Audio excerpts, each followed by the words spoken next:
We're going to introduce a concept from physics called angular momentum. And this gives rise to another conserved quantity that is closely related to linear momentum. Um, we'll go through and see how this works.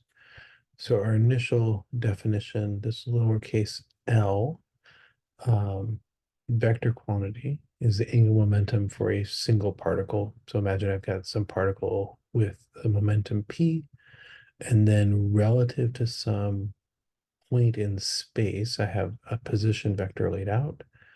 And then relative to that point in space, I'm going to take the angular momentum measurement. So I will get the angular momentum of the particle by taking r cross p. Now, that tells us that the units of angular momentum are the units of momentum times meter. So momentum is kilogram meter per second. Angular momentum is going to be kilogram meter squared per second. And just like with momentum, we don't have a separate unit for angular momentum. It's also a joule second if that happens to be useful for you. All right. We're going to go from Newton's second law in terms of momentum and get to Newton's second law in terms of angular momentum. So what I can do is apply the r cross operator to both sides of this equation. So r cross time rate of change of momentum, r cross net force, r cross net force gives me the net torque. And it may not be immediately obvious how this works to give me r cross time rate of change of momentum gives me the time rate of change of angular momentum. But let's work that out quickly. So d by dt of r cross p, right? That has two parts because the time derivative can operate on r and the time derivative can operate on p. And then what's inside the parentheses here is just what we defined as the angular momentum of a particle, L. So when we do this, we have a simplification because part of this is going to be dr dt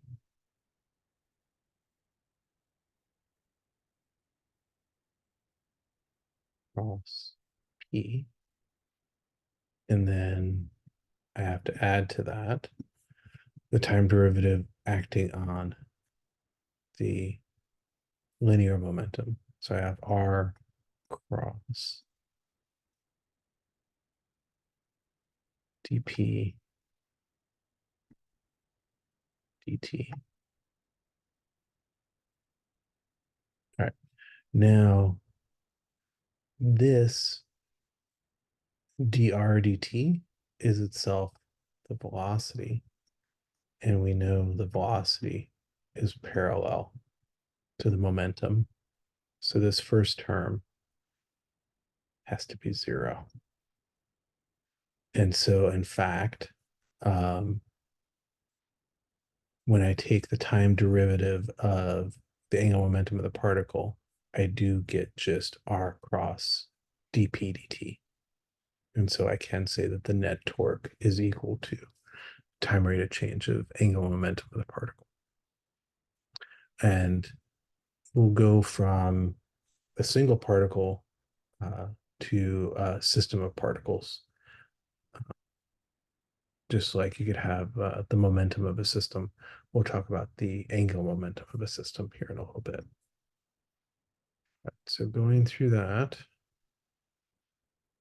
let's review some questions that try to catch some misconceptions and practice our right-hand rule for the R cross operator, the cross product.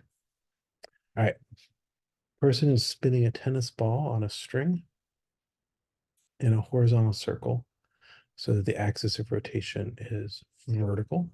So there's our angular momentum vector L. The point indicated below, the ball is given a sharp blow in the forward direction. So think of like playing tetherball. This causes a change in angular momentum delta L in which direction? Is it along X, along Y, or along Z? So think about it, talk it over with your physics neighbors, and then we will try it out together. Right, so it's along the Z direction. So if we do R cross F, thumb of my right hand is pointing up parallel to the Z axis. So the effect of this torque acting in this way is to make the angular momentum vector bigger. So the angular momentum vector increased along the Z axis. All right, let's try another example. Person is spinning a tennis ball on a string in a horizontal circle so that the axis of rotation is vertical. At the point indicated below, the ball is given a sharp blow vertically downward. In which direction does the axis of rotation tilt after the blow? So it's asking what direction does the new angular momentum vector point after that force is exerted on the tennis ball. So think about what you think the answer is, and then let's go over it together.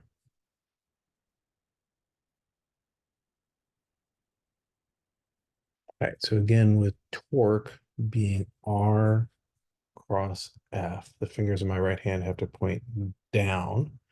Thumb of my right hand is pointing along the direction parallel to the x-axis. So now the angular momentum vector is pointing along Z, and it has to tilt. So it's partly pointing along X. So the plane of rotation tilts forward. So the motion is still going to be such that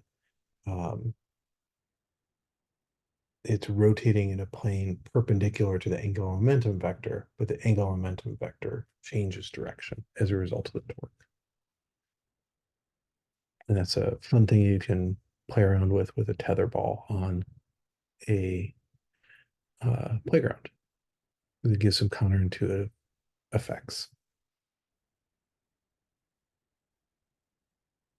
All right, let's try a plug and chug with angular momentum. So this is going back to looking at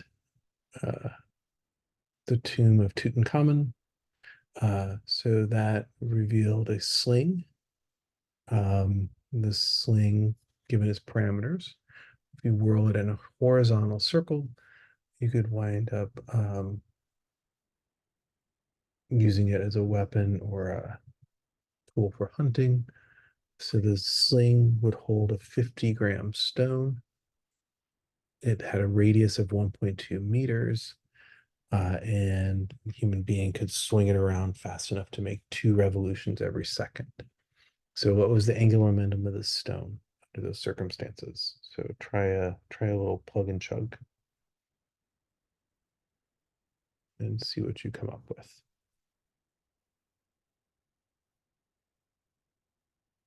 All right, and then the answer, we'll go over the equation in just a second, is 0.9 kilogram meter squared per second. And this angular momentum of the stone in the sling is lowercase l. And to be the mass of the stone and speed times the radius, but the speed itself is from circular motion, right? So I can rewrite that as omega r. So this is m r squared omega, and then that you might recognize is the rotational inertia of the stone. So the angular momentum of the stone is equal to its rotational inertia times its angular speed. And more precisely, if we were talking about a vector nature of this, L is a vector and omega is a vector. And I, the rotational inertia, is going to be a scalar for our cases.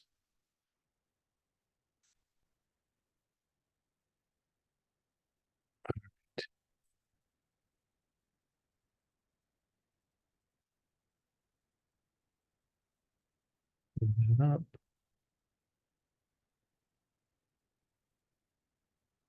And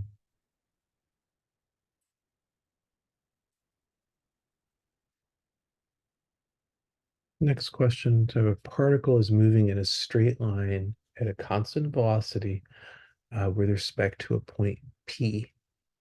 Which one of the following statements is true if the angular momentum of the particle is 0?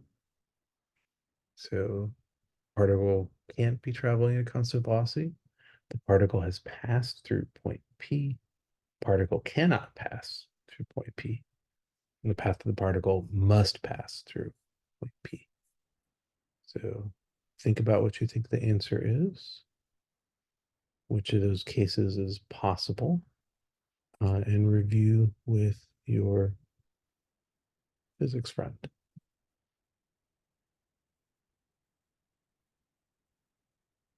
So what has to be true is that if the angular momentum of that particle is 0, its trajectory must take it through the point P. So let me try to sketch this a little bit. So there's our point P. And there's the velocity at one point in time. And its trajectory is going to take it right through that point. That guarantees that when I draw out a position vector to do calculation of the angular momentum of the particle at this point in time, right?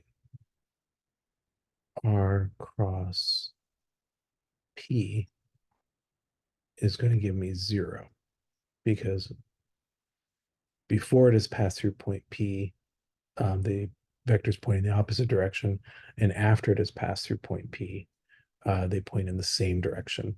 And in either case, they have no cross product because those two vectors don't span a plane.